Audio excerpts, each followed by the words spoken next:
예, 안녕하십니까. 두산 아카데미 원장 김철기입니다. 오늘 이제 그 도산 안창호 선생님에 대한 이야기를 세 번째 시간을 맡게 됐네요. 저희가 첫 번째는 도산 선생의 어떤 탄생부터 3.1 운동까지를 이렇게 좀 한번 살펴봤고, 그 다음에 3.1 운동과 대한민국 임시정부에서 도산 선생이 얼마나 큰 역할을 하셨는지를 지난 시간에 자세히 살펴봤습니다. 그리고 이 임시정부가 이제 어, 좀 처음엔 잘 되다가 중간에 이제 또 다시 약간 좀 갈등 상황들이 많이 벌어졌는데 어, 그것을 끝까지 통합시키려고 노력했던 도산성의 노력에 대해서 좀 오늘 살펴보고 그리고 1932년 그 윤봉길 의사의 어떤 그 의거 어, 그날 이제 도선생이 체포돼서 그 뒤로 이제 겪게 되신 일들과 서거하실 때까지 그 과정 그리고 도선생님의 어떤 가족들에 대한 소개 또 우리 도산 기념 공원에 대한 이야기 뭐 또 도선생의 리더십 이런 것들을 가지고 오늘 세 번째 시간 여러분들과 함께 하도록 하겠습니다. 지난 시간에 저희가 그 3.1 운동에 대해서 이렇게 잠깐 살펴봤는데 시간이 모자라서 제가 준비해 놨다가 그 설명을 못 드린 게 있습니다. 이게 이제 우리가 3.1 운동 하면 가장 먼저 떠오르는 게 우리 모두에게 그 유관순 열사가 이제 떠오를 텐데, 떠오르긴 하지만 막상 그 유관순 열사에 대해서 알려지지 않은 내용들이 꽤 있어요. 그래서 그거하고, 몇 년 전에 어, 특별히 만들어진 어떤 그 영상, 노래, 그걸 좀 먼저 한번 소개해 드리고 넘어가려고 합니다. 유관순 열사는, 이제 3.1운동 당시 3월 1일이죠. 그날, 당시 이화학당을 다니고 있었기 때문에, 서울에서 탑골공원 만세운동과 3월 5일 대한문 앞에서의 어떤 그 활동 시위에 참여를 하셨습니다. 그런데, 일제에 의해서 이제 학교가 휴교령이 내려지니까 고향으로 내려가서, 어, 아우네 장터에서, 4월 1일 아우네 장터에서 한 3천 명 정도의 어떤 그 만세운동이 있었는데, 그때 이제 이거를 다 준비하시고, 주동을 하신 거죠. 이 시위 현장에서 유관순 열사의 부모님을 포함해서 19분이 돌아가시고 30명이 부상을 당한 아주 좀 아주 큰 일이 있었는데 이때 이제 체포돼서 그 뒤로 이제 형을 받고 어, 서대문 형무소에서 수감돼서 계시다가 1920년 9월 28일 순국하셨습니다. 이제 그냥 단순히 3.1 운동으로만 알려져 있는데 이때 이제 그 서대문 형무소에 갇혀 있을 때 어, 여옥사 그러니까 이제 어, 여자들만 그 수감돼 있는 옥사 8호실에 계셨던 것 같은데 이때를 이제 회고하는 어, 그 당시 그 안에서 불렀던 노래를 어, 다시 만들어서 재현한 영상이 몇 년 전에 이게 나온 게 있습니다. 아마 못 보셨을 것 같은데 그걸 좀 먼저 소개해 드리도록 하겠습니다. 100년 전 오늘로부터 노랫말이 도착했습니다.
김향화, 권혜라, 신광빈, 신명철, 임명애, 어윤희, 그리고 유관순.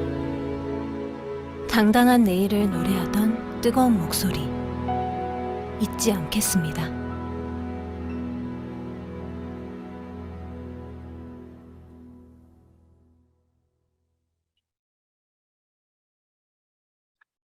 예, 그 1절만 소개해드리고 이제 넘어가려고 했는데 중간에 끊을 수가 없었습니다. 요즘 이제 매스컴 많이 타고 있는 그 김연아 선수도 출연을 했던 영상인데 어, 우리가 역사를 왜 배우는지 뭐 이런 것들을 다시 한번 생각해 하게 만들어주는 영상이 아닌가 싶습니다. 임시정부 활동이 이제 그 후반부를 이제 잠깐 설명드리려고 하는데 지난 2강에서 이제 임시정부에 대해서는 좀 자세히 설명을 드렸습니다. 그런데 그때 이제 말씀드렸다시피 이제 초기 임시정부를 이렇게 만들 때 세 개의 어떤 나누어진 조직을 하나로 통합하면서 안창호 선생이 뭐 이렇게 고위직이 아니라 또 어떤 총장도 아니고 하나 더 아래인 노동국 총판을 맡았다고 말씀드렸는데요. 예, 1920년까지 이제 저희가 굉장히 임시정부에서 많은 업적을 이뤘습니다. 그런데 노동국 총판이라는 의사결정 능력의 어떤 좀 제한이 있었고 또 당시 이승만 대통령은 이제 아무래도 외교 독립운동을 이제 중시했죠. 그래서 군사 무장 투쟁 노선에는 굉장히 좀 반대하는 입장이 있었습니다. 그러다 보니까 이제 그걸 주장했던 이동희와 이제 어떤 갈등이 있었고, 그래서 이동희가 국무총리직을 사임하고 임정을 탈퇴하는 결과까지 낳게 됐습니다. 이런 것들이 이제 위기가 이제 임시정부였던 위기가 시작됐던 거죠. 이것을 이제 다시 좀 통합시키려고 도산생은 새로운 노력을 하십니다. 그게 이제 국민대표회의를 추진한 건데, 이건 이제 뭐냐면, 어, 임시정부는 이제 행정부로서의 어떤 기능을 하지만, 임시정부를 뒷받침하는 어떤 통합된, 사상적으로 통일된 조직이 필요하다라고 이제 생각을 하고, 국민대표회의를 추진을 하셨습니다. 국민대표회의는 전 세계 산지에 있는 독립운동단체의 어떤 연합을 목표로 추진된 건데, 그래서 1921년 5월 10일 국민대표회의 주비위원회를 하고 또 19일은 상해 국민대표회의 기성회를 조직을 하고 이게 이제 도선생은 이제 이걸 이렇게 적극적으로 추진을 하십니다. 그때 이승만 대통령은 이게 이제 임시정부에서의 어떤 자신의 역할 이런 것들에 좀 한계를 느끼고 5월 29일 날 미국으로 출발을 합니다. 그리고 이제 도선생은 다시 또 이 국민대표회의의 어떤 재원 조달을 위해서 이제 미국을 다시 당시 이제 대부분의 어떤 독립자금이 미국에서 이제 미국에 있는 교포들에 의해서 지원이 됐었기 때문에 재원 조달을 위해서 미국을 다시 가기 위해서 비자 신청을 했는데 누군가가 이제 뭐 어떤 방해 투서를 해서 이 비자를 받는 것을 실패합니다. 그래서 이제 어, 여기서 이제 계속 국민대표회의를 이제 추진하시게 됐는데, 이때 이제 국제적으로 큰 회의가 있었습니다. 1922년 1월 21일부터 2월 2일까지 꽤 오랜 기간이죠. 모스크바에서 극동 피압박 민족 대표회의라는 게 열렸습니다. 이게 이제 이제 우리 같은 나라들의 어떤 대표들이 이제 모이는 건데, 이 당시는 이 레닌이 한국의 독립운동을 지지했고, 임시정부를 지지해서 200만 루블을 지원하겠다고 약속을 합니다. 그러니까 이제 이런 상황이 되니까 당시 이제 도선생이 우리 독립을 위해서는 공산주의와의 어떤 연합도 우리가 거부할 필요가 없다. 뭐 이렇게 판단을 하셨던 것 같아요. 그래서 실제로 1922년 11월에는 레닌의 지원금 26만 루블을 받아서 국민대표 회의를 준비하는데 충당하기도 합니다. 또 동시에 이제 아까 이제 무장투쟁 어떤 노선과도 이제 도산상은 잘 화합을 하셨는데 그 결과로 11월 달 만주의 독립군인 광복군 총영이 통군부로 확대될 때 총장, 그러니까 총사령관직을 이제 그쪽에서 이제 부탁을 해서 수락을 하십니다. 이걸 오래 하진 않으셨지만 어쨌든 이, 이 우리가 투쟁을 통해서 독립을 이루어야 된다는 그래도 도산생이 적극적으로 이렇게 함께 하신 걸로 생각이 됩니다. 그런데 이제 이렇게 추진했던 국민대표회의가 결과적으로는 성공하진 못했습니다. 이게 1923년 1월 3일 이제 국민대표회의를 개최하긴 합니다. 전 세계 70여 개 독립운동단체의 124명의 대표가 참석을 해서 독립운동의 노선 통일, 그러니까 계속 이제 독립을 같이 하긴 하는데 이렇게 이제 생각들이 좀 다른 부분들이 있으니까 그 노선을 통일하자. 그리고 이미 이제 만들어서 운영되고 있는 임시정부를 조금 개조할 필요가 있다. 그래서 개조 강화 이 두 개를 목적으로 회의를 이제 시작합니다. 그런데 이게 이제 뭐 이건 많이 알려져 있는데 이 안에서 좀 전에 이제 제가 말씀드린 임시정부를 좀 개조하자는 개조파와 그다음에 기존의 임시정부는 없애버리고, 그러니까 기존의 임시정부의 어떤 조직이나 기득권을 인정하지 않으려는 거죠. 국호, 연호, 헌법을 다 새로 정하자는 창조파가 이제 갈등을 겪게 됩니다. 거기에다가 임시정부의 어떤 기득권을 유지하려는 임시정부 고수파까지 생겨서 이것을 합의를 이끌어내지 못하고 국민대표대회의는 실패하고 맙니다. 그럼에도 그때 이제 창조파는 1923년 8월에 블라디보스토크로 가서 이제 자기들끼리 새로운 독립당을 추진합니다. 그러니까 새로운 정부를 만드는 거죠, 여기서. 그런데 안타깝게도 이제 뭐 이분들은 이제 나름대로 어떤 의지를 가지고 했는데 당시 이제 소련과 일본이 어업협정을 표명해 내온 어떤 비밀 회담을 통한 어떤 협정이 있었다 그래요. 그래서 그의 결과에 따라서 소련 공산당이 임시정부를 부정합니다. 여기서 이제 얘기하는 임시정부는 독립당 새로 만들어진 임시정부죠. 그래서 이 창조파는 블라디보스토크에서 추방당하고 해체되고 그렇게 이제 마무리됩니다. 이런 상황을 이제 지켜보시고 도 선생은 이게 진짜 임시정부를 지지하는 어떤 하나의 큰 통일된 정당 조직, 정치 조직이 필요하겠구나라는 것들을 절감하시고 그 준비를 위해서 1924년 11월 14일 다시 미국으로 떠나십니다.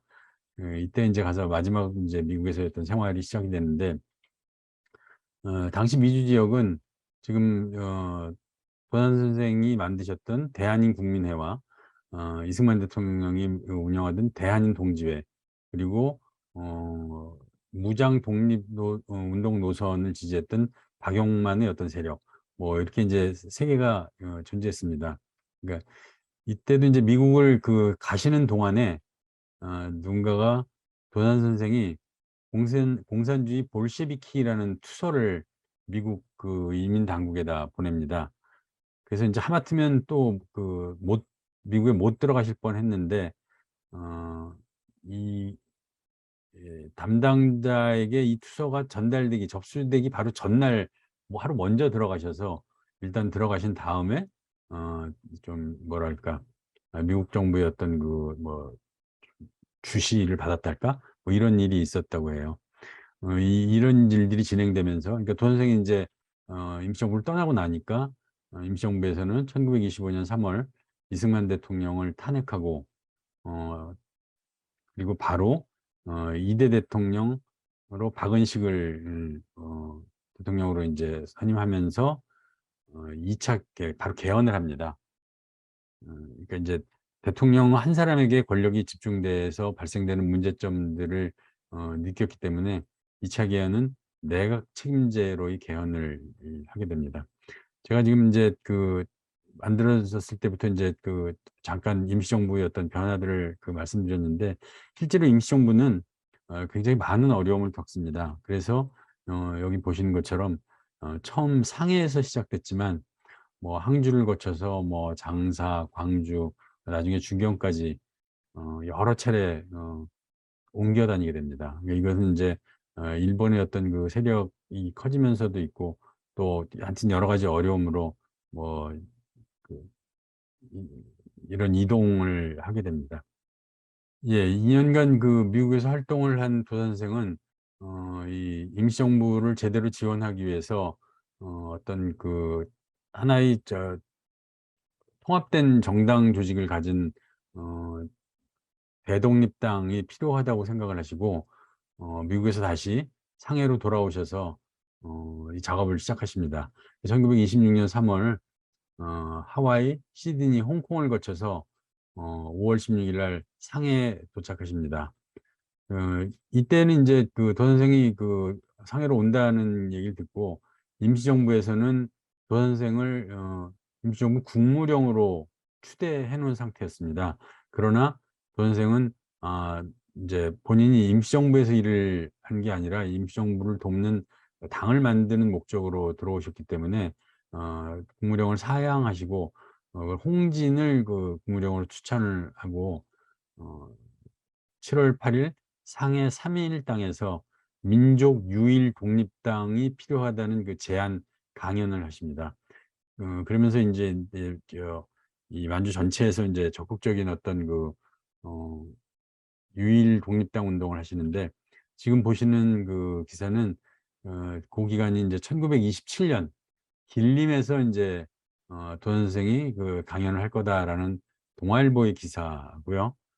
다음 보시는 것은 길림에서 인제 민족 유일 독립당 결성 독립당을 결성해서 인제 대동단결을 하자는 그 내용의 독립운동의 과거와 현재 미래라는 그 강의를 인제 길림에서 하셨는데, 이때 그 인제 중국 그 경찰들에 의해서 체포돼서 20 일간 그 옥살이를 하시고 인제 그 석방당하기도 하셨다고 합니다. 여기 이제 돌연 체포 뭐 이런 기사가 있는데, 음 이런 어려움도 인제 겪으셨습니다. 지금 보여 드리는 게 인제 그 임시정부가 만들어졌을 때부터 어 1940년 이제 쭉 진행될 때까지 어떻게 인제 그 법률이 바뀌었는지 뭐 하는 것들을 보여 드리는 건데, 제가 요걸 보여 드리는 거는 지금 보시면 이 3차 개헌이 집단 지도 체제로 인제 그 바뀌는 걸 볼 수 있습니다. 이게 인제 그 당을 이용해서 나라를 다스려야 된다는 그 이당 치국이라는 어떤 그 개념을 하셨는데, 이런 것들 이당 치국이라는 민족 유일당 개념이 헌법에 반영됐던 것을 알 수 있습니다. 여기 보면 이제 아까 제가 2차 개헌 말씀드렸는데 홍진도 오래 하진 못했죠. 아까 도산 선생이 그 추천해서 국무령을 맡았던 홍진도 오래 하진 못하고, 그러다 보니까 인제 지도부의 그 어떤 그 공백 상태가 생겨서 이때 인제 김구 선생께서 인제 국무령으로 취임을 하십니다. 이 뒤로 인제 임시정부는 김구 선생이 나중에 해방이 돼서 귀국할 때까지 이 임시정부를 지켜나가는 모습을 여기서 지금 여러분도 보실 수 있습니다. 이게 인제 그러고 나서 어 이 어떤 통합당을 만들려는 노력을 아까 인제 했다고 말씀드렸는데, 음 이 공산주의 그러니까 레닌과 공산당이 어떤 그 민족의 어떤 독립이라든지 민족 단결을 통한 뭐 정부 수립이라든지 이런 것들을 인정하지 않았습니다. 왜냐하면 인제 그 당시 사회주의 어떤 이념이 인제 그 사람들에게는 우선되었기 때문에. 그러다 보니까 인제 그쪽의 어떤 영향에 따라 사회주의자들이 이탈하게 돼서 민족 유일 독립당도 실패를 합니다. 음 그래서 도 선생은 다시 1929 년에 어 임시정부를 지지하는 민족주의 독립운동가들만이라도 모여서 어떤 정치 정당 조직이 필요하다라고 생각을 하고 한국 독립당 결성을 위해서 노력을 하십니다. 이게 지금 그때 이 사진인데요. 이때 대공주의라는 것을 제창하게 됩니다. 도선생 하면 이제 대공주의가 굉장히 좀 그 유명한 그 개념인데 요걸 좀 설명드리도록 하겠습니다. 어 한국 독립당을 만들어서 대공주의로 민족혁명을 이루자 뭐 인제라는 취지인데 어 대공주의란 그러니까 그냥 저도 참 이게 좀 처음에는 어려웠는데 그냥 쉽게 이해하자면 어떤 커다란 공익이 있으면 그 공익의 어떤 목표를 달성할 때까지 이 다른 것들은 좀 뭐 천천히 가든 뭐 아니면 좀 이렇게 양보를 하든 뭐 이런 개념이라는 좀 생각이 좀 들던데요. 개인보다는 공공을 우선하고 사익보다는 공익을 우선하여 단결해서 민족혁명, 여기서 민족혁명이라는 것은 민족평등, 정치평등, 경제평등, 교육평등 등 4대 평등을 통해서 이뤄내는 그 혁명을 말하는 건데 이 공을 먼저 이루어야 된다. 뭐 이런 개념이라고 생각이 됩니다.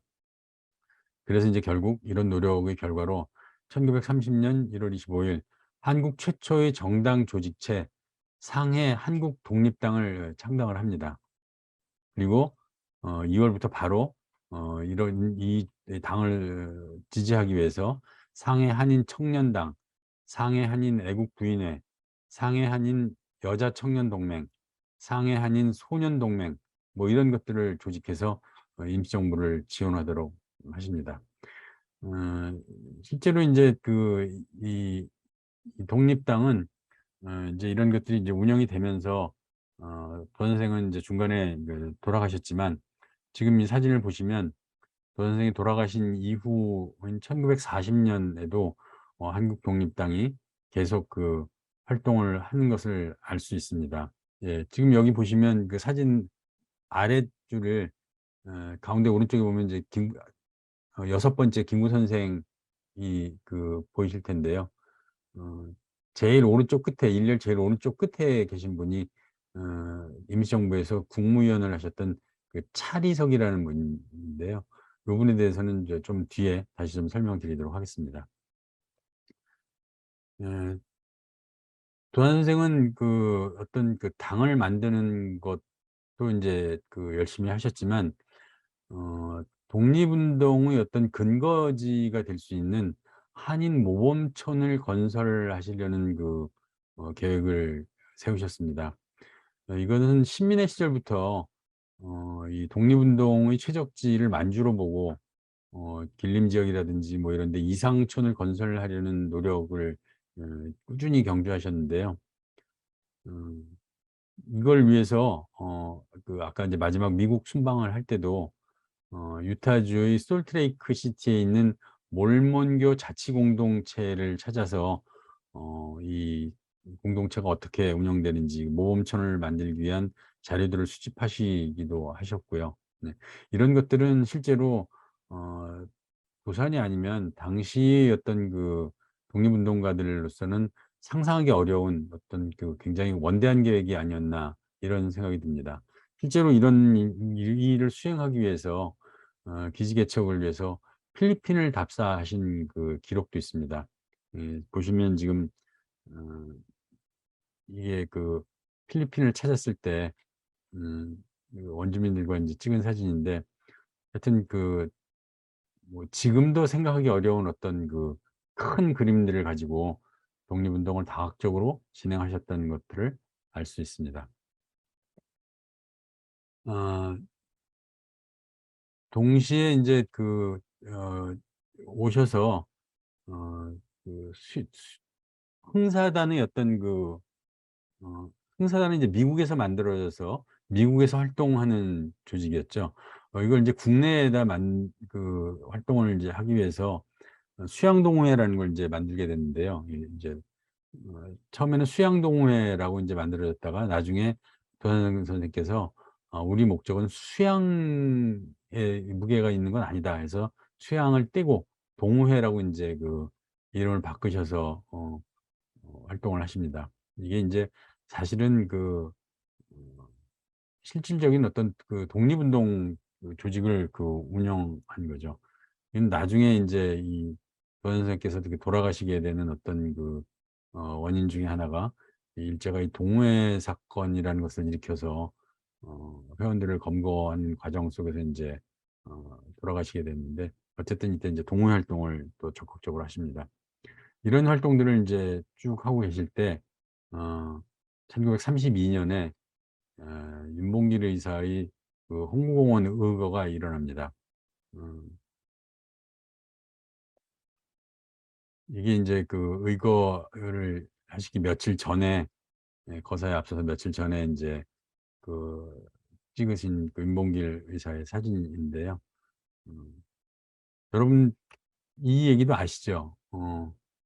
거사 아침에 어차피 저는 인제 몇 시간 후면 음 이제 그 윤봉길 의사의 시계가 백범 김구 선생의 시계보다 훨씬 좋은 거였다고 해요. 근데 몇 시간 후면 인제 제가 이 시계가 필요 없어지니 어 김구 선생님과 인제 "시계를 바꿉시다." 해 가지고 인제 바꿨다는 얘기가 있죠. 여기 보시면 지금 김구 선생의 시계는 윤주웅 씨가 소장하고 있고, 그러니까 윤봉길 그쪽에서 윤봉길 의사의 시계는 김구 선생의 아들이 소장하고 있다, 뭐 이런 인제 기록이 있는데, 뭐 이런 것도 좀 많이 알려져 있는 내용입니다.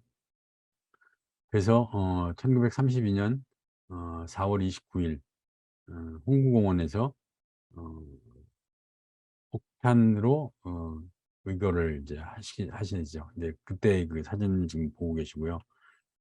그 자리에서 연행되고 있는 윤봉길 의사의 사진입니다. 그런데 바로 그날, 그날 그 이 도난 선생께서는 당시 상해 교민단장인 이유필의 집을 방문을 합니다. 뭐 이건 인제 뭐 왜 방문했는지는 여러 가지 설이 있는데, 뭐 이유필이 아들과의 어떤 약속을 지키기 위해서다, 뭐 이런 얘기도 있고, 하여튼 여러 가지 설이 있는데, 백범일지에는 백범 선생께서 도산 선생에게 오전 10시 부터는 집에 계시지 말고 인제 피해라. 집에서 나가라."라는 쪽지를 도산 선생에게 보냈다라는 그 기록을 하셨다고 합니다, 백범일지에. 근데 뭐 이 쪽지가 전해졌는지 안 전해졌는지는 뭐 지금 확인되지는 않고요. 어쨌든 그래서 이유필의 집을 방문했다가 이유필을 잡으러 왔던 경찰들에 의해서 어 그 도산 선생이 그 체포가 됩니다.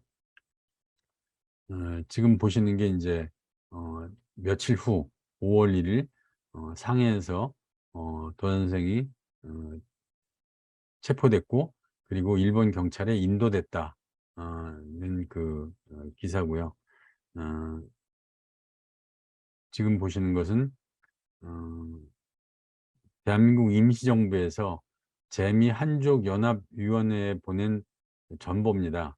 어 여기는 지금 내용에 보면 프랑스 경찰이 이유피를 체포하러 갔다가, 그러니까 이게 인제 프랑스 쪽에 있으니까 프랑스 경찰이 체포하러 갔던 거죠. 갔다가 도 선생께서 중국 시민권을 소지하고 있어서 도 선생을 일경에 일본 경찰에 신변을 인도했다, 뭐 이런 내용들이 지금 적혀 있습니다. 이렇게 인제 체포되셔 가지고 인제 서울로 압송돼서 4 년을 선고받고 서대문 형무소에서 수용 생활을 인제 하십니다. 네, 이때 인제 그 수용자 카드 지금 사진을 보고 계시는 거고요. 음 이건 지금도 여러분 서대문 형무소 이렇게 가 보면 인제 꼭 이대로는 아니지만 그 옛 모습을 보실 수 있습니다만, 이 서대문 형무소 그 내부의 그 사진이고요, 당시에. 지금 보여 드리는 게 얼마 전에 제가 인제 그 서대문 형무소 갔다가 찍었던 사진인데, 어 가서 보시면 여러 가지 어떤 그 내용들을, 당시의 어떤 그 좀 뭐랄까 끔찍했던 뭐 고문 도구라든지 뭐 옥사의 생활이라든지 이런 것들을 보실 수 있습니다. 이거는 이제 그때 1933년부터 35년까지 수용 생활을 하시면서 어, 그 한지를 꼬아서 이런 그릇들을 만드셨다고 합니다. 그러니까 뭐 또 이제 이런 이걸 예술적 어떤 뭐 재능이랄까 뭐 뭐라고 설명드릴지 모르겠지만 어쨌든 그때 한지를 꼬아서 만든 그 지승공예라고 합니다. 그 공예품들이 지금도 도산기념관에 가면 이렇게 여러분들 보실 수가 있습니다.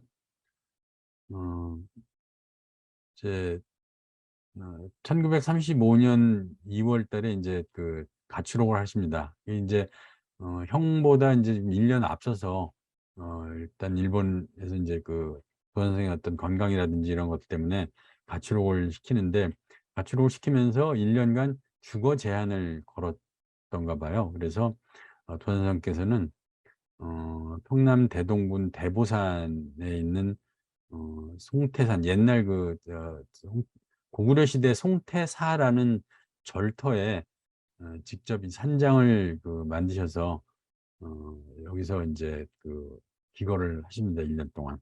음, 이게 이제 가출옥 했을 때 어, 찍었던 사진인데요.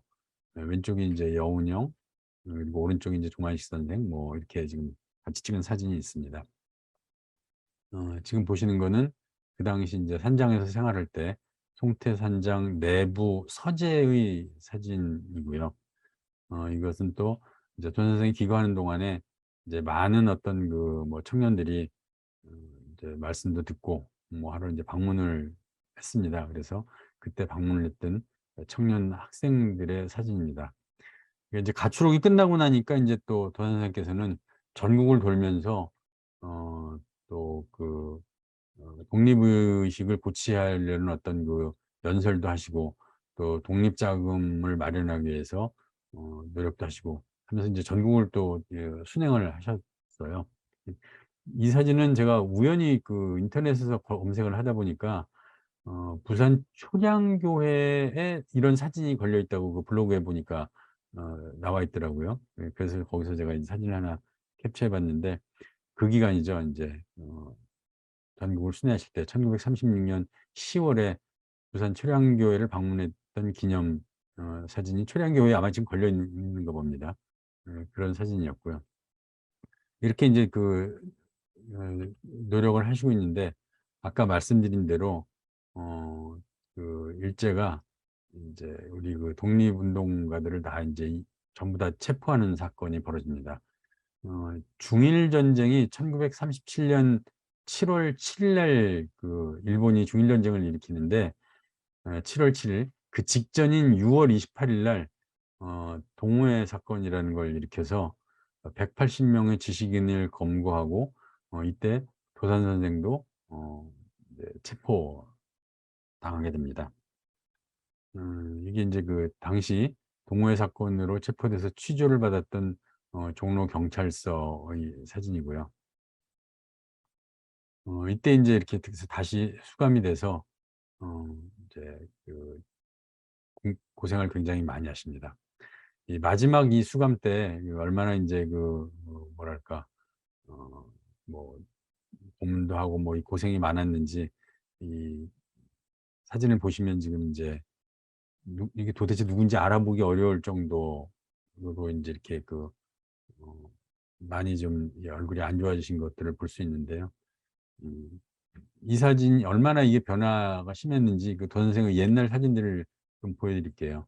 이게 이제 젊었을 때의 돈 선생의 사진이고, 이게 아까 쭉 보여드린 것들의 어떤 변화인데, 어, 마지막 순간에 이렇게 많이 바뀐 것들을 아실 수 있습니다. 그래서 결국 1938년 3월 10일 경성 제국대, 지금 서울대학이죠. 서울대학 병원에서 도산 선생이 서거하시게 됩니다. 당연히 이제 이 서거하시면 미국에 있는 가족들에게 이제 연락을 해서 이제 오셨어야겠죠. 근데 당시 이제 워낙 이 일제가 이제 뭐 이 고문이나 이런 것들을 심하게 해서 가족들이 위험에 처할까 봐 가족을 부르지 않으셨다고 합니다. 그래서 어 이제 국민들에게 이제 알리지도 않고 일제에서. 그래서 안치호 예 도산 선생의 친형 안치호를 포함한 6명만 예 불러다가 연결식을 하고 망우리 공동묘지로 가서 인제 묻히게 되십니다. 선생님께서 마지막으로 하신 말씀이 낙심마오라고 하셨다고 해요. 선생을 이제 찾아갔던 분이 있는데 돌아가시기 직전에 말씀하시기가 굉장히 어려운 상태에서 낙심마오라는 한마디를 얘기하셨다고 하는데 어 아마 이 얘기는 어 일제가 지금은 뭐 이렇게 번성해서 중일 전쟁까지 일으켰으나 이 전쟁의 끝에는 반드시 일제가 패망하고 조선이 자유해방 독립이 될 테니 절대로 낙심하지 말고 일제에 굴복하지 말고 광복의 그날까지 인내하면서 분투하자, 뭐 이런 취지가 아니었냐라고 인제 해석을 하십니다. 예, 지금 보시는 사진은 이제 훨씬 나중에 1963 년에 어 안창호 선생의 부인인 이혜련 여사가 방문했던 망우리 묘소입니다. 지금은 여기 안장돼 있지는 않습니다만 이 망우리에 도 선생이 안치되게 됩니다. 아 일제가 인제 도 선생의 어떤 죽음을 이렇게 이제 알리지 않고 어떤 국민들의 반발이 있을까 봐 뭐 애도 이런 것들을 못하게 했습니다만, 그럼에도 불구하고 아까 제가 인제 말씀드린 대로 3월 10일 날 서거하신 이후에 바로 3월 13일 하와이에서 대한국민의 추도식이 열리고, 17일 미주 신안민보에서 도산 안창호 특별호를 만들고 20일 임시정부, 그 당시 장사에 있던 임시정부에서 특별호회를 만들고, 또 샌프란시스코, LA, 멕시코, 쿠바 등지에서 추도식이 쭉 열리게 됩니다. 중국에서도 한국 조선민족전선연맹, 그러니까 이건 인제 아마 좌익단체 연맹인 것 같은데, 여기서 추도식을 열었고, 당시 임시정부 여당인 한국국민당의 기관지 한민이 호회를 발의하고 인제 급기야 마지막에는 4월 15일 돌아가시고 나서 인제 뭐 한 달 좀 지나서죠. 대한민국 임시정부장으로 전 선생의 어떤 장례가 치러지게 됩니다. 이때 제가 아까 인제 말씀드렸던 국무위원 차리석이 한국혁명영수 안창호 선생 40년 혁명 분투 사략이라는 것을 지어서 책을 만들어서 도 선생에 이렇게 헌정하는 이런 일도 있었습니다. 지금 말씀드린 것들 간단히 보여드리면, 이게 인제 안창호 선생 서거일 및 장례일에 대한 전보, 그러니까 일본 당국이 미국에 있는 가족에게 보낸 장례 전보고요. 이게 아까 말씀드린 대한민국 임시정부에서 만들었던 호회입니다. 그리고 이게 한민호회, 이것은 3월 20일 미주에서 열렸던 안창호 선생 서거 추도식 장면 사진이고요. 지금 보시는 책이 아까 제가 마지막에 말씀드렸던 대한민국 임시정부의 공식 추도식 때 만들어졌던 책자입니다. 소책자. 안창호 선생 40년 혁명 분투 사략. 이 글을 쓴 차리석 선생에 대한 재조명도 이제 많이 돼 있는데요. 그거는 뭐 여러분 기회가 되면 다른 데서 또 공부하시면 좋을 거라는 생각이 듭니다. 음 아까 보여드렸던 망우리 도 선생, 옛날에 인제 도 선생께서 묻혀 계셨던 망우리를 방문하셨던 예련 여사와 막내 아들 필령의 모습이고요. 1963 년. 지금 보여드리는 게, 이게 지금 현재 망우리에 있는 안창호 선생의 비석입니다. 그리고 오른쪽에 있는 인제 작은 돌이 하나 보이는데, 어 이게 인제 비석 무덤 이전 사실을 알리는 석비인데요. 이게 무슨 얘기냐면, 원래 인제 망우리에 도 선생의 유해가 있었죠. 그러다가 응사단 창설 60주년이 되던 1973년에 도산공원으로 이제 이장을 하게 됩니다. 그리고 이제 그때 미국에서 봉환된 부인 이혜련 여사와 함께 도산공원에 이제 합장을 하게 됐는데, 이 비석이 아마 이제 그때 도산공원에 가 있다가 나중에 다시 이걸 망우리로 다시 가져옵니다. 왜냐면 이제 2005년에 도산공원에서 새 비석을 세우면서 이 비석은 그 망우리에 있는 유상규라고 하는 분의 묘 옆으로 돌아옵니다. 이게 이제 왜 돌아오게 되냐면, 도산 선생의 그 유언이 유상규의 묘 옆에 나를 묻어달라라고 말씀하셨기 때문이라고 합니다. 여기 이제 유상규 선생은 도산 선생이 타계하기 2년 전에 먼저 돌아가신 제자인데요. 이 제자, 이분에 대한 걸 이제 잠깐 살펴보면, 어, 의사로 이제 일을 하신 거죠. 그래서 아주 굉장히 뛰어난 의사로, 그리고 또 독립운동을 함께하는, 또 안창호의 비서관으로 활동하기도 하고, 그래서 거의 뭐 아들보다 아들보다는 좀 부자지간처럼 지냈던 그런 관계에 계셨다고 합니다. 근데 이분이 40세, 그러니까 아까 제가 도 선생이 타계하시기보다 2년 전이라고 말씀드렸는데, 40세에 환자를 치료하다가 감염에 의해서 이제 먼저 돌아가셔서 망우리 묘지에 이제 묻혀 있었거든요. 그래서 도 선생께서는 그 나를 유상규 옆에 묻어달라, 이제 라고 말씀을 하셔서 나중에 이 비라도 지금 망우리 유상규 선생 옆으로 다시 옮겨온 그런 이야기가 있습니다. 네, 이게 이제 다시 돌아온 도산 선생, 망우리에 지금 현재 돌아와 있는 원래 도산 안창호 선생의 비 사진을 보여드리고 있는 거고요.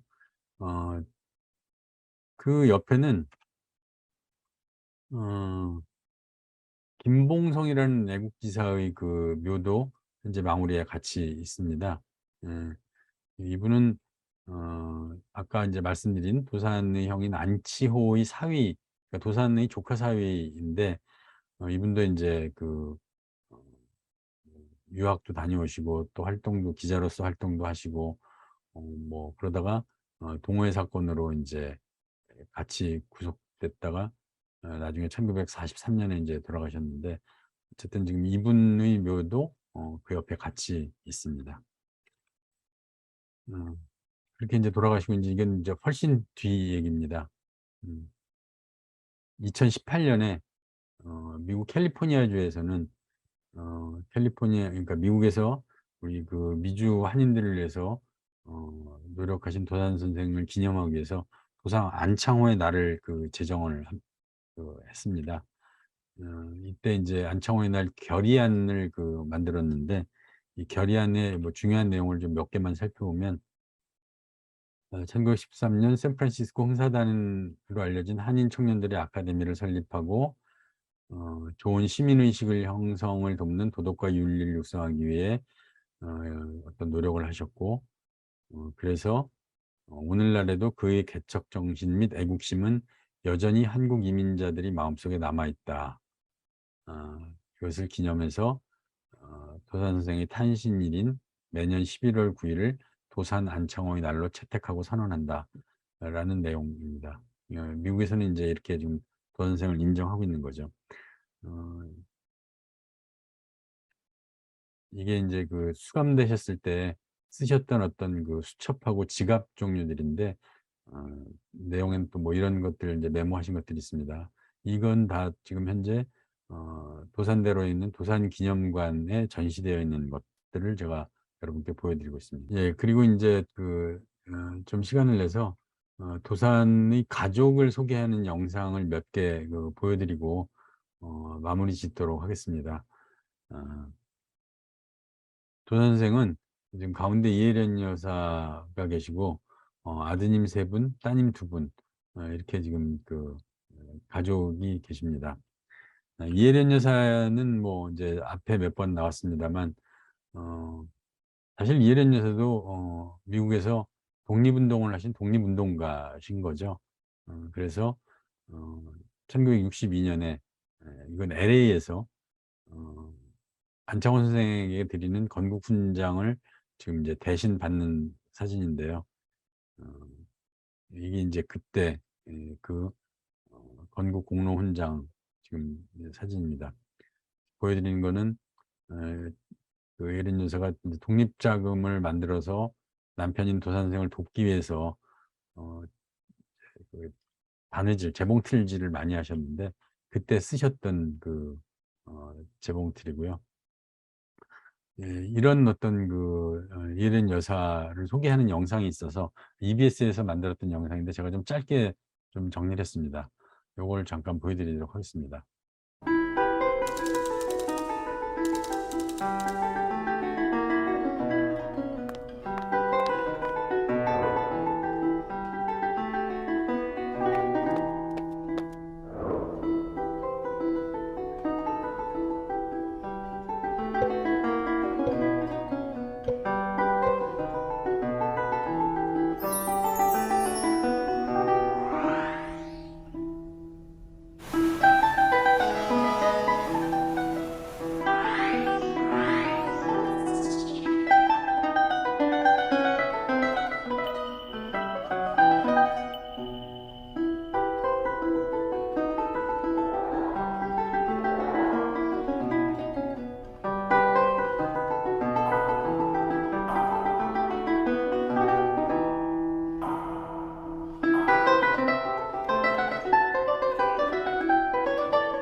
Watch me now, I'm running wild, playing like a freedom child. Always have my head in the clouds, but is it just the tangles from my hair? And now I feel you everywhere. Is that a bad thing?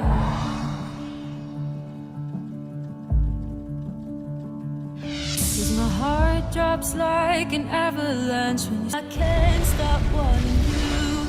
I can't stop wanting you. I can't stop wanting you. And every little thing you do makes me fall.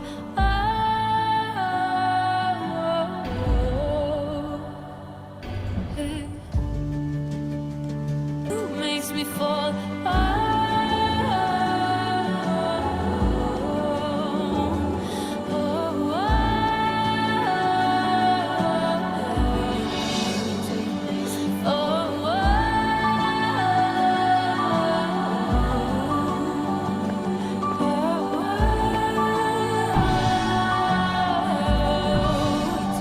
Now I can't stop wanting you.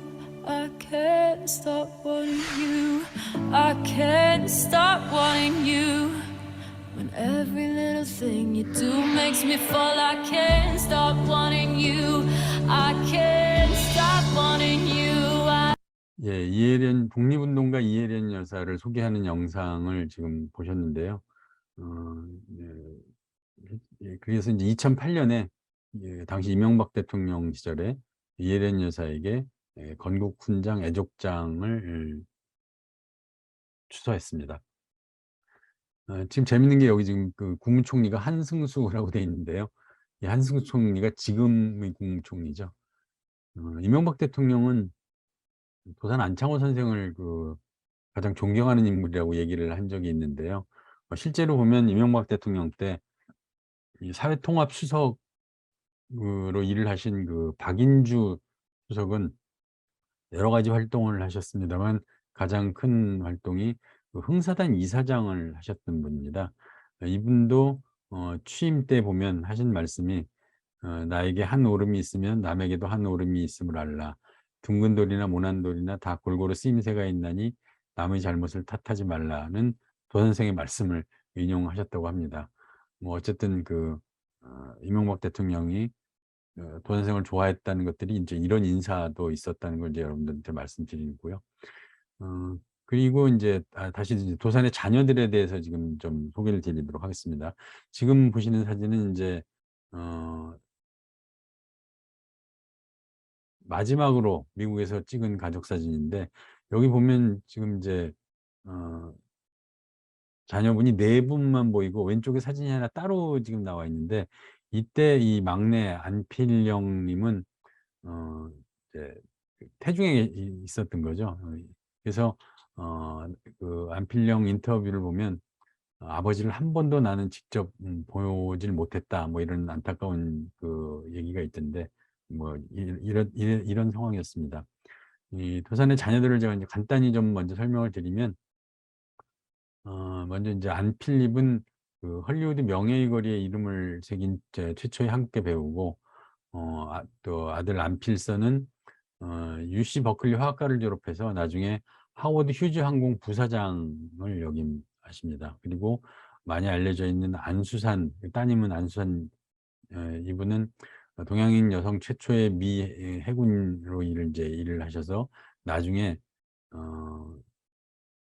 안수산의 날까지 LA 카운티에서 지정받을 정도로 뒤에 영상을 제가 보여드릴 거기 때문에 간단히 넘어갑니다. 그리고 이제 동생 안수라는 집안의 대소사를 책임지고 파노라마시 최고의 차이나 레스토랑인 필리반스 문게이트라는 식당을 40년간 운영을 했다고 하고요.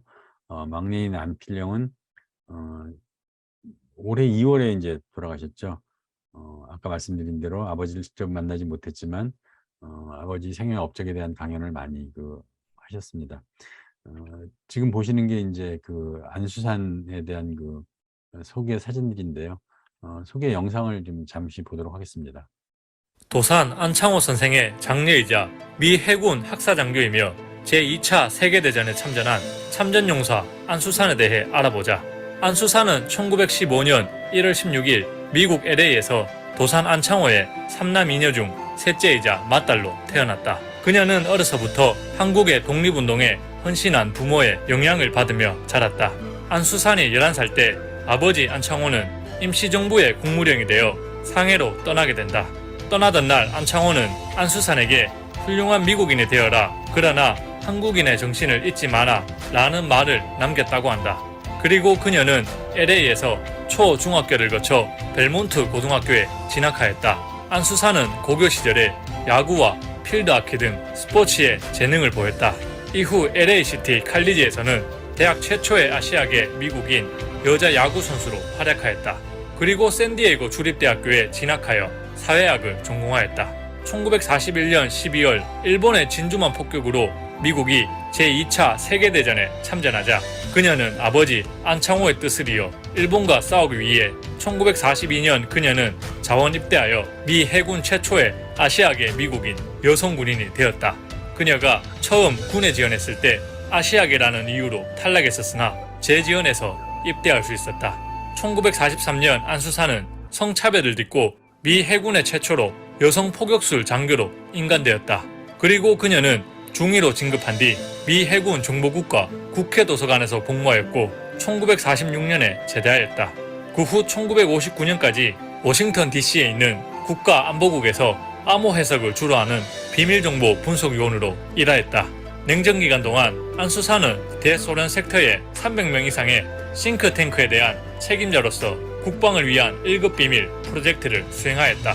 안수산은 국가안보국에서 일할 때 아일랜드 출신의 고급 하사관이자 그녀와 같은 프랜시스 자비에르 커디와 결혼했다. 그리고 그녀는 2아이를 낳았고 국가안보국에서 은퇴한 뒤 아이들을 키우기 위해 LA로 이사했다. 당시 안창호 일가의 가장은 배우였던 오빠 안필립이었고 안창호 일가는 문게이트 레스토랑이라는 중국 요리 레스토랑 사업을 하였다. 가족들을 도와 레스토랑을 운영하였고 오빠 안필립이 죽은 1978년 이후부터 1990년까지 그녀가 가장 역할을 하였다. 또한 1983년 아버지 안창호의 흥사단 활동 시기부터 내려오던 각종 기록들을 잘 보존하여 독립기념관에 기증하였다. 이후 안수사는 2006년 한인 최초로 아시안 아메리칸 저스티스 센터가 수여하는 아메리칸 커리지 어워드를 수상하였다. 그리고 2015년 LA 카운티 정부에서 도산의 기일인 3월 10일을 안수산의 날로 선포하였다. 같은 해 6월 24일 안수산은 향년 100세의 나이로 사망하였다. 예, 안수산 여사에 대한 그 소개 영상을 지금 보여드렸는데요.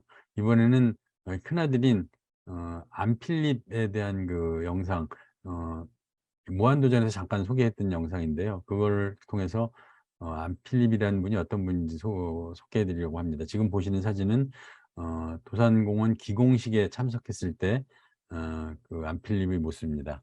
영상을 첫째인 안필립은 1935년 그러니까 30살에 스크림 인 더 나이트라는 작품에 출연하면서 배우 커리어를 시작했고 이후에도 수많은 작품에 출연했습니다. 안필립은 주로 중국인과 일본인을 연기했는데 여기서 아이러니한 것은 제2차 세계대전을 배경으로 한 영화에서 악독한 일본 군인을 연기했다는 것이었죠. 독립운동가의 아들이 일본 군인을 연기했던 것이었습니다. 물론 한국인을 연기한 적도 있었다고 하죠. 6.25 전쟁을 배경으로 한 배틀 서커스 대힘에서 한국인을 연기했다고 합니다. 이렇게 안필립이 한중을 가리지 않고 동양인 배역을 맡다 보니 당시 할리우드에선 동양인 배역은 곧 안필립일 정도로 안필립은 왕성하게 활동했다고 하죠. 그러다가 연기 인생 거의 막바지 무렵인 1972년에 방영된 드라마인 궁푸에서 안필립은 마스터 칸을 연기했습니다. 이 드라마의 엄청난 인기로 아직도 많은 미국인들은 안필립을 마스터 칸으로 기억한다고 합니다. 그리고 안필립은 1978년 그러니까 73살에 폐암수술 합병증으로 생을 마감하게 되죠. 할리우드에서 1세대 동양인 배우로 두각을 나타냈던 안필립은 사후인 1984년 11월 14일에 할리우드 명예의 거리에 이름을 남긴 최초의 동양인 배우가 됩니다. 예, 이렇게 해서 이제 도산의 그 가족, 특히 이제 세 분에 대한 그 소개 영상을 보여드렸는데요. 마지막으로 여러분들이 이제 직접 가서 보실 수 있는 도산공원과 도산기념관에 대해서 좀 설명드리도록 하겠습니다. 지금 보시는 게 도산기념관의 사진인데요. 이 도산공원이 만들어지게 된 스토리를 한번 보시면 오늘 말씀드린 대로 이제 1938년에 도산생이 돌아가시고 처음엔 마무리 공동묘지에 이제 안장되셨다가 71년에 도산공원이 기공되고 73년에 미국에서 이제 도산공원이 완공되면서 미국에서 이혜련 여사의 유해와 같이 와서 도산공원 이제 합장을 했죠. 2장. 그리고 97년에 기념관이 기공돼서 98년에 기념관이 완공됐습니다. 이게 이제 이 도산대로는 길이 3.2km, 이제 왕복 10차선인데 한남대교에서부터 도산공원을 거쳐서 영동대교 남단까지의 그 길을 도산대로라고 이제 이름을 지어서 지금 쓰고 있는데요. 1984년에 도산대로, 처음엔 도산로였다가 도산대로라고 이제 이름을 바꿨다 이렇게 할 수 있는데 이게 이제 그러니까 당시 도산공원은 완전히 이제 그 강남의 허허 벌판이었던 거죠. 여기 지금 뭐 면적 만평 예정지 뭐 이런 사진이 보이는데 뭐 이런 곳에 지금 길을 닦고 공원을 만든 겁니다.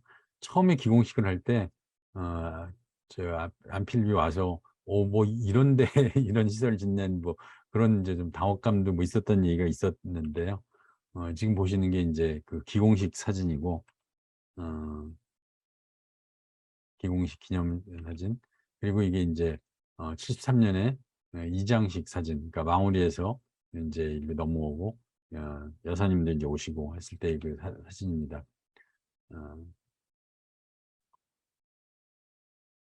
이때 보면 안필립과 안수산 여사의 지금 그 모습을 보실 수 있습니다. 그리고 97년에 이제 기념관이 만들어지기 시작했을 때 사진이고 이 기념관이 개관될 때 98년 11월, 이게 지금 현재 도산 안창호 기념관의 사진입니다. 얼마 전 이제 제가 가서 찍었던 사진인데요. 이 기념관이 지금 현재는 2026년에 다시 공영 주차장까지 지금 만들어내서 지금은 이 근처 주차장이 없어서 좀 굉장히 불편한 게 많은데 2026년에 다시 이렇게 좀 완공된다는 얘기가 있습니다.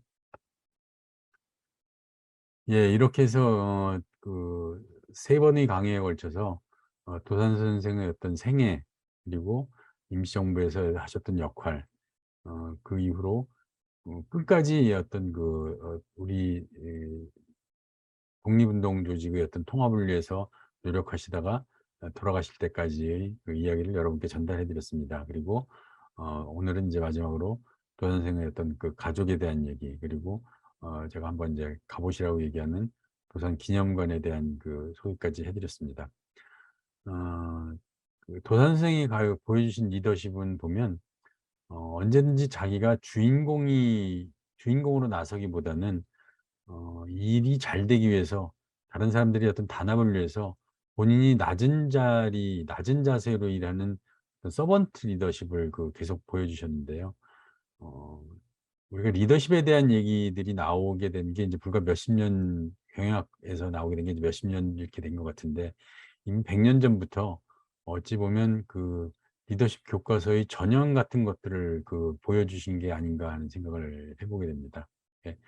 이런 것들을 이렇게 좀 되새겨보면서 왜 지금 이 시점에 우리가 도 선생의 리더십에 관심을 갖고 오늘 제가 여러분께 이런 말씀을 드렸는지 되새겨보면서 제 강의 3편을 모두 마무리 짓도록 하겠습니다. 경청해 주셔서 고맙습니다. 고맙습니다.